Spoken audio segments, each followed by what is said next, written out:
Hey, I'm Dominic Santana, and you're watching Worldwide Entertainment TV. Richie Evans is back on with us My for man, another discussion. come on, gotta do it. We gotta do it. Every time we drop that music, we gotta do it. Yeah, man, of course. So, Man, how are things with you so far this year? man, everything been good, man. I can't lie, man. It's been a little bit faster than what it was last year. You know what I mean? Coming off the record with Ross and coming off the highly favored one EP, man, it definitely put me into a different situation and put me into a different space of work. You know what I mean? My bookings has been up, my appearances has been up, my interviews has been up. You know what I mean? So, I just been definitely out here, man, working, man, just trying to get to that next level in this industry. You know what I mean? In this next level of success.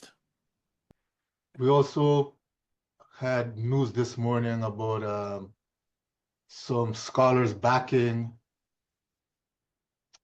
UMG, the music label. Right. And yeah, it's not a good idea that Drake tries to take them to court over rap lyrics. Right.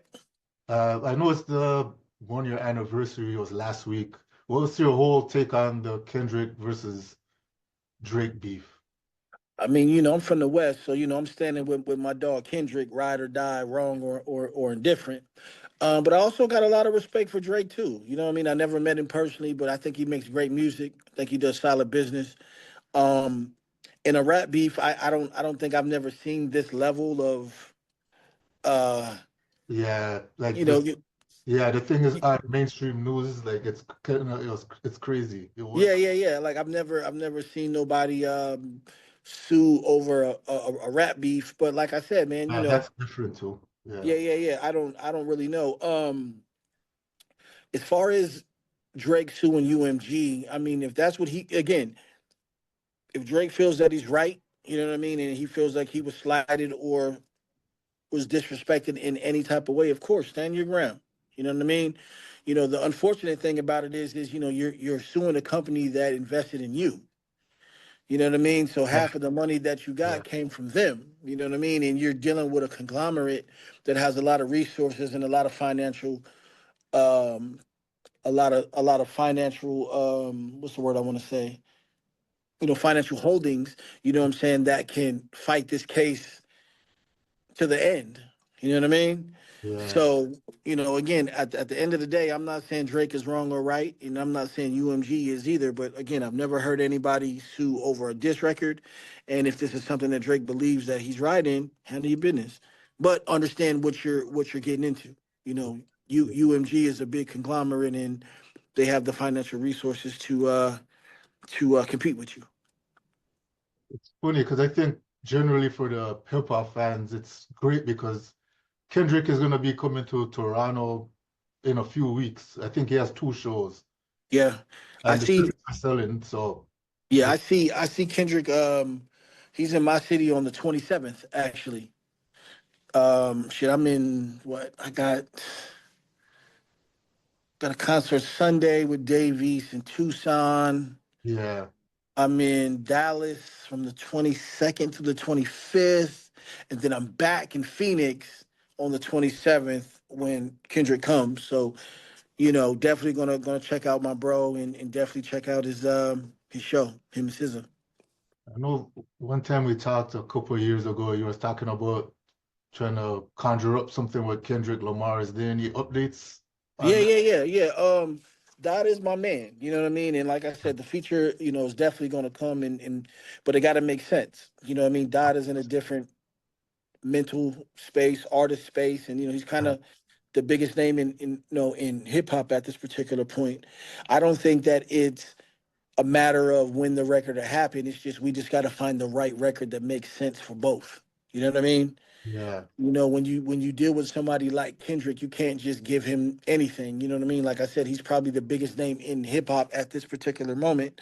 You know what I mean? Give or take him and Drake, or whatever you want to say.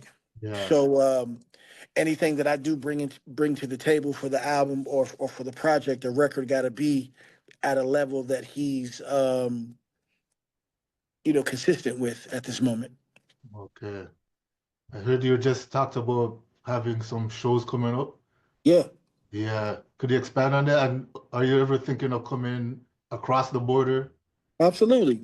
You know what I mean? Shout out to my man DJ Despair. Actually, he reached out to my management and reached out to bookings. Yeah. We, I we, we interviewed got him one time. I know we yeah, interviewed yeah, yeah.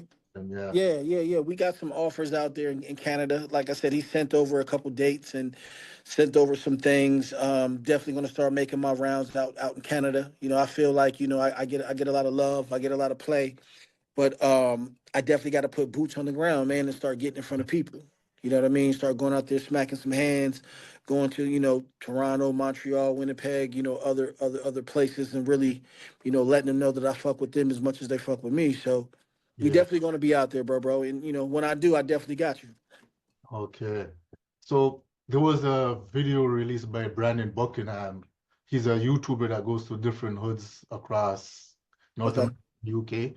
I don't know if Okay. you've seen the Toronto documentary put out. They went viral pretty quick, like 1 million views in a day.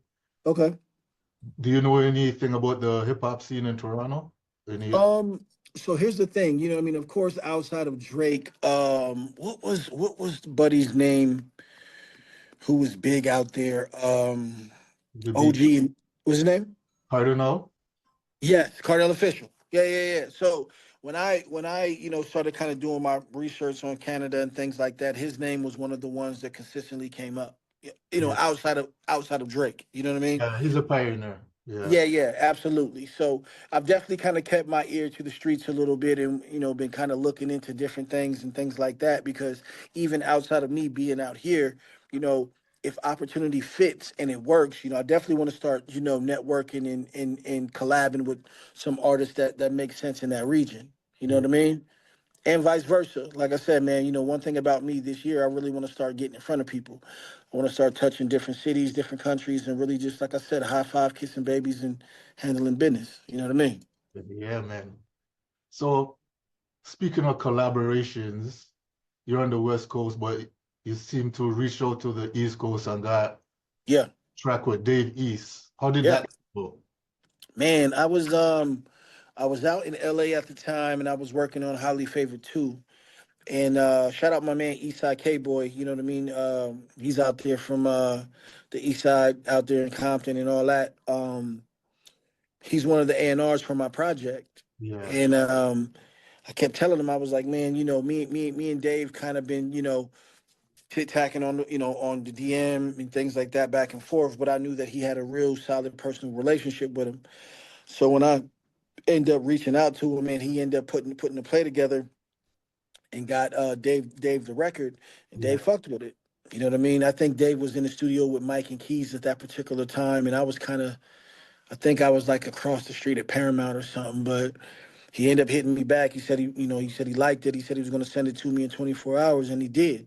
You know what I mean? yeah, And I think that it just, it shows a lot. You know what I mean? It shows, that he's willing to work with dope up and coming artists such as myself, but even also, for me, it shows that I can borrow with the best of them. You know what I mean, and make great music. So, shout out my man Davey, shout out my man Vado, also shout out my man Eastside K Boy for A&R in that particular situation and make sure the record crown holders came out the way it needed to come out. Okay, so when you thought of that collaboration, as you said with Kendrick, what made you feel the song was a fit to release right now? Um, you know, my mindset on how I release records are kind of different. You know Yeah, what I mean? Like I said, I'm fresh off of the record with me and Ross and Highly Favored One had such a great impact on certain people.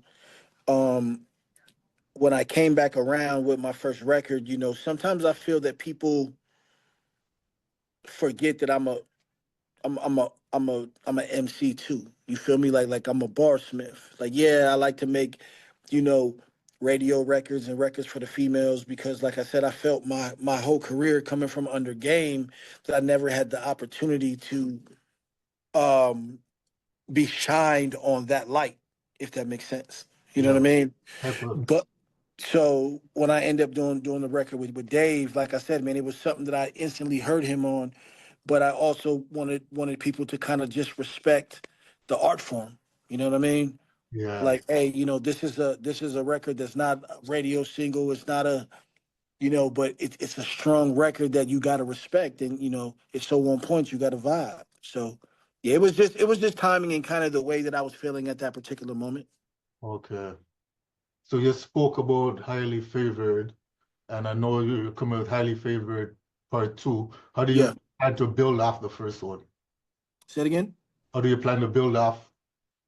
Oh man, you know what I mean? Like I said, I think that we're doing a great job right now. I mean, dropping the Street Leak with the Crown Holders record with me and Dave East and Vado is definitely kind of setting the tone for itself. You know what I Yeah, mean? I think that, like I said, coming off the record with Ross and coming off the success of Highly Favored One, I mean, going directly into a record like that kind of just, sets the tone and kind of lets people know like shit. He not letting up, he not letting up at all. You know what I mean? So we definitely, like I said, working that record right now, Crown Holders, that's out. So all the supporters and fans, if you haven't got it, go on YouTube, Instagram, Spotify, Apple, Deezer, download that. yeah. And like I said, soon we're probably gonna drop another record, and then we'll probably end up dropping Highly Favored 2, probably the end of July, beginning of August. Okay, so what is your message for your music in 2025? Um, so I'll say this, Highly Favored 1 was my respect record. What I mean by that is I think that, the world respected me on a different type of level by myself, outside of game and outside of other people. Like, yo, you know, bro got a solid brand. He makes great music and he's able to stand on his own and still execute at the highest level. You know what I'm saying? Um, 2025 is kind of the year of the separation. And what I mean by that is, it took Kobe 3 years to become Kobe. Yes. You know what I'm saying? And I feel that's kind of where I'm at. I want people to kind of respect me at the highest level possible on making quality music. You know Yeah. what I mean? I want people to just, separate me from anything local. Separate me from anything that's not uh, being played or presented in a quality and in high fashion level. You feel me? Yeah. So this year to me, man, is just I just want people to know that like, hey, like, nah, you can't keep you can't talk about Richie in a local level. You got to talk about Richie on a global scale.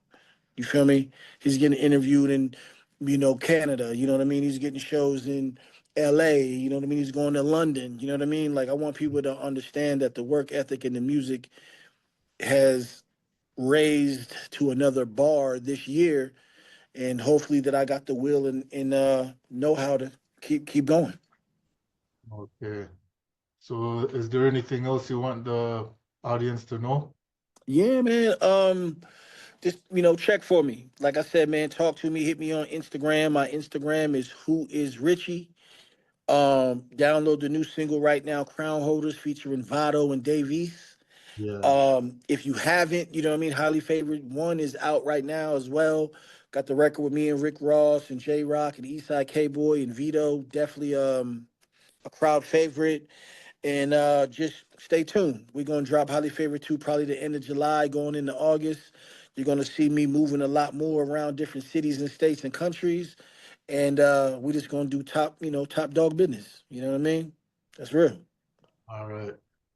So before we go, I know you're an NBA fan and your team's not in the playoffs right now, but They're who is not. gonna take you? Who do you think is gonna take you out of I got mm, I gotta be honest with you.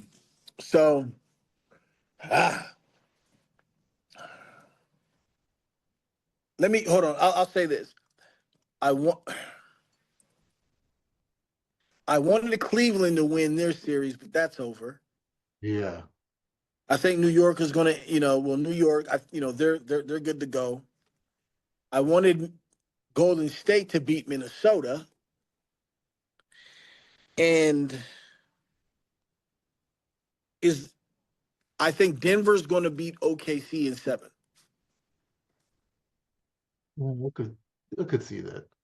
So you Yeah. know, so I would say My prediction would be Denver and New York Denver and New York. in the finals. All right. So we'll see how it goes. Yeah.